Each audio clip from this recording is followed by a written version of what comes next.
Rose slid into my DMs. I think that's how the cool people say it, but I'm almost 40, so I don't know. Maybe it's the cool 40 people. And we have had the privilege of working together with one-on-one coaching. So Rose has a beautiful business, and she wanted a little bit of help with sharing stories through different avenues in her business. And so what's really cool about storytelling is you get to know each other fast. When I'm like, okay, Rose, I want to pull out all these stories and let's see where we can use them in your business. How can this happen? I got to know Rose really, really well. And she is an amazing human. If you haven't used your Kleenex yet, this is likely the one that'll get ya. So it's my honor and privilege to introduce Rose Couse with her story, Keep Climbing.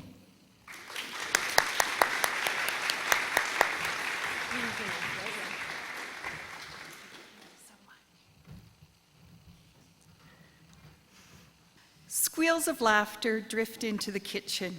Following the sound, I find Al with an arm around each of the boys in a gentle headlock. I give them the look and say, no wrestling. Giving them each an extra squeeze, Al laughs and says, we're snuggling. As I return to the kitchen, I smile. This is the life I have dreamed of. A few months later, I sit in the same kitchen at the table that's been the center of many family gatherings. Jared sits on my lap, and David leans against his grandma at the other end of the table. They are soaking up every word as friends and family talk about Al, sharing stories that our boys may have never heard if he were here. Al died suddenly, 8 days after his 39th birthday. I had teased him about turning the big 4-0 since he was a few years older than I, and I was mentally planning the party that we would have. Now, I'm preparing 9-year-old David and 6-year-old Jared for their dad's funeral. The boys made pictures and notes for their dad, and we placed them in the coffin. They looked so grown up in their dress shirts and ties, but their little bodies sobbed in my arms as we left the cemetery without their dad. The next weeks and months blurred together. Honestly, I wanted to curl up in a corner and never come out. Instead, I was at the arena to watch David play hockey the day after the funeral. I sat alone, angry at the mom and dad watching their child's hockey game together, at the older couple holding hands, and at the world for continuing to turn as if nothing had changed when everything had changed.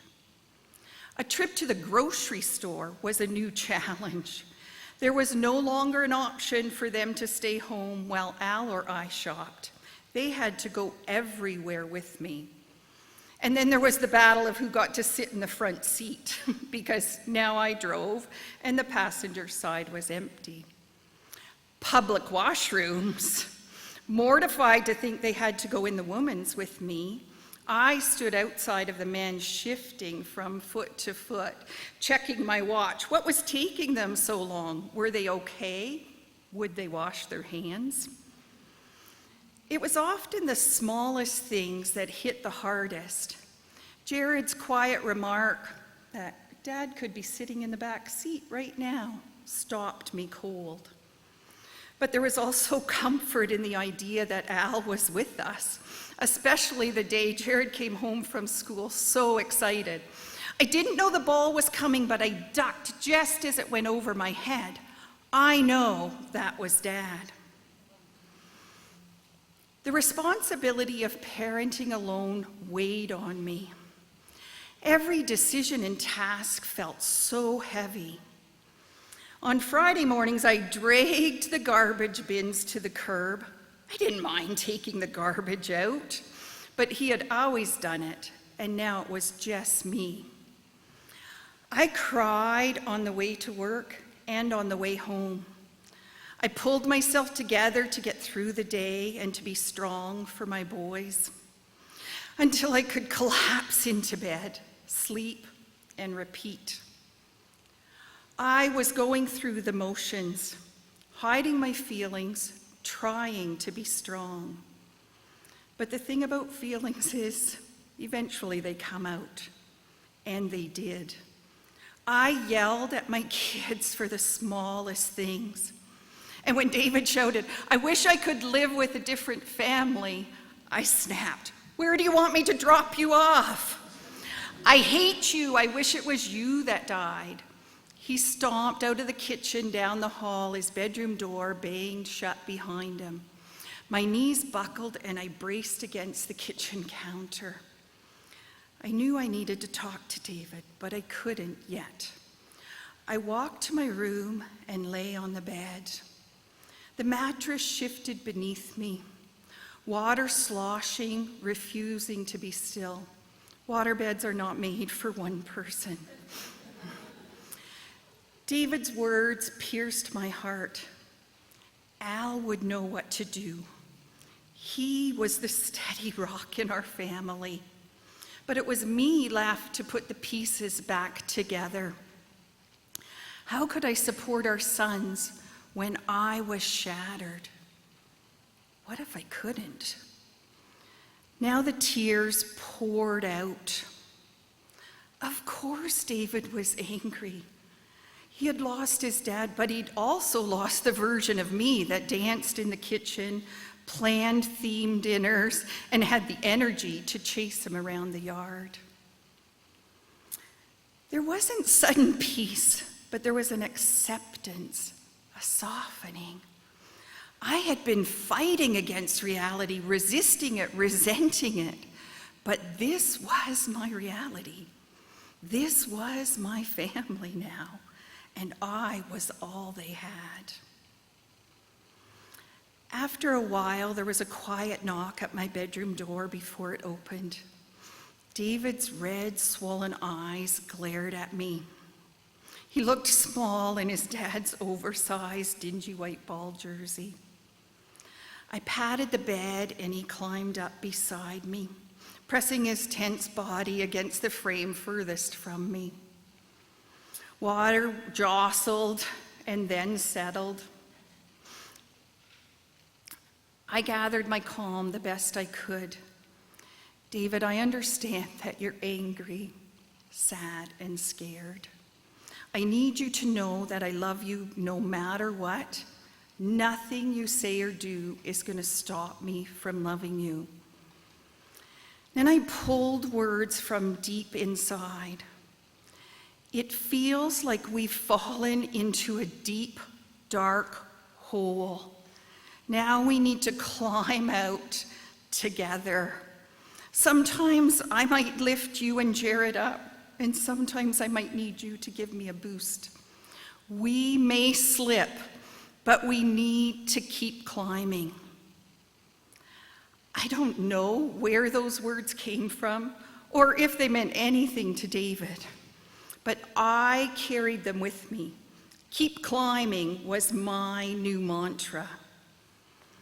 I started to plan special days with each of the boys, where they got to choose what we would do for the day, within reason. The others spent the day with Grandma and knew that their turn was coming. I said yes when my dad asked if we wanted to take a trip with them to the East Coast. Even though I worried about 3 weeks, mostly in the car with my parents and my children, now 8 and 11, it felt good to say yes to life and to have something to look forward to.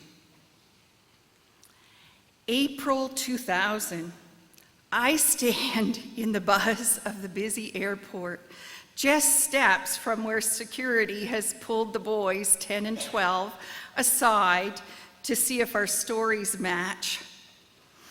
I hold my breath and silently pray they'll resist their urge to share their flair for comedy. This is not the time or place for punchlines. We are on our way to Disney World, the 3 of us.